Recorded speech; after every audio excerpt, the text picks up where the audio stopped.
and lobbying. As, as an enduring icon of the movement, she continues organizing and leading and inspiring, including through the work of the Dolores Huerta Foundation. She has received numerous awards, including the Presidential Medal of Freedom from President Obama. Ladies and gentlemen, she really needs no introduction. Please help me welcome my friend, Dolores Huerta.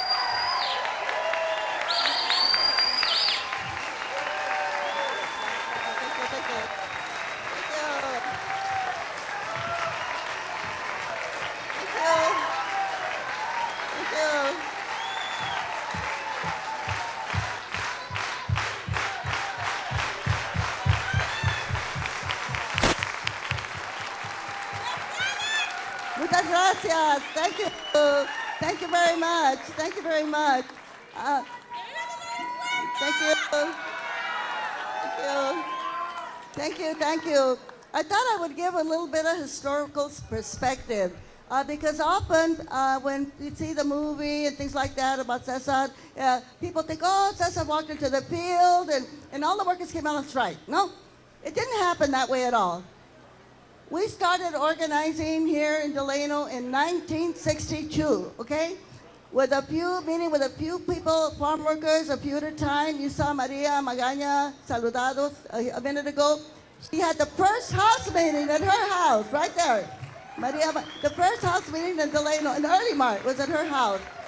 And this is the way that the workers were organized, poquito a poquito, juntos, a few at a time, to convince them that they had power, right?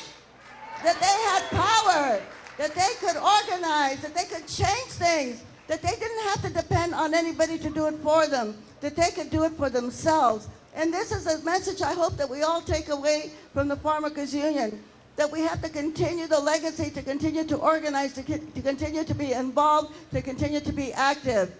And another bit of history.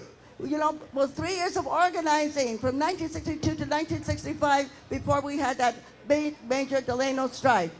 But there were a couple of other little strikes before that.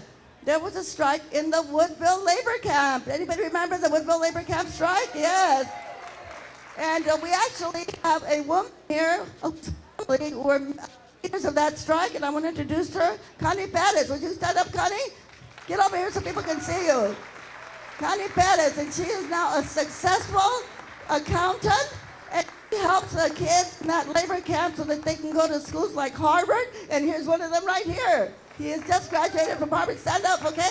Stand up so people can see you. And this is what it's all about. It's about empowerment and making sure that our kids get a quality education. So this is what the Farm Workers Movement is about. Thank you, Connie Perez. Don't forget that name, everybody. Connie Perez, all right?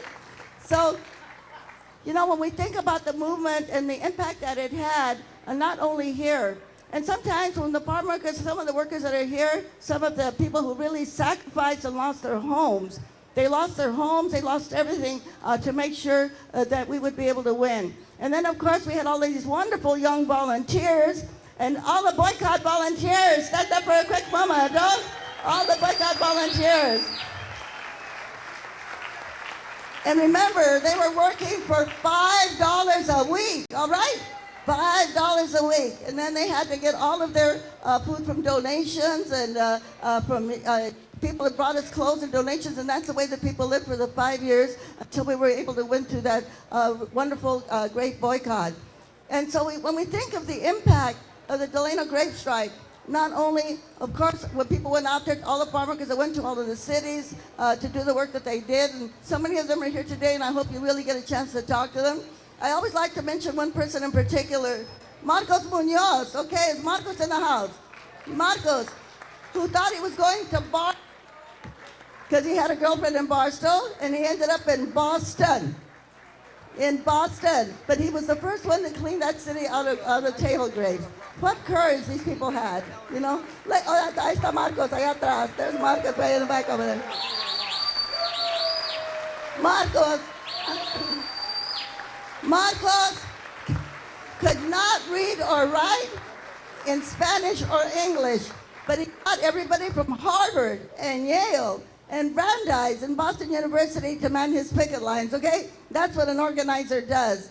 So, you know, we have to continue this because we know that the gains that we won for the farm workers here in California, other workers throughout the country do not have them, except for the toilets, okay? We did get the toilets in the fields, and we call the cold drinking water, and but all the other things, the right to organize, unemployment insurance, which, by the way, Reagan vetoed 3 times in a row, you know? So we have to remember that our work is not finished, that we have to continue the work, we have to continue organizing. And one more thing, we gotta make sure we get involved in voting, because this is the legacy also of the union. We got people registered, and we make them get out to vote so that we get good people to represent them, okay? So, I want to just say a couple of vivas. Que viva la Unión de Campesinos! All right. ¿Se no se puede? Everybody, again, one more time. Sí se puede, sí se puede, sí se puede.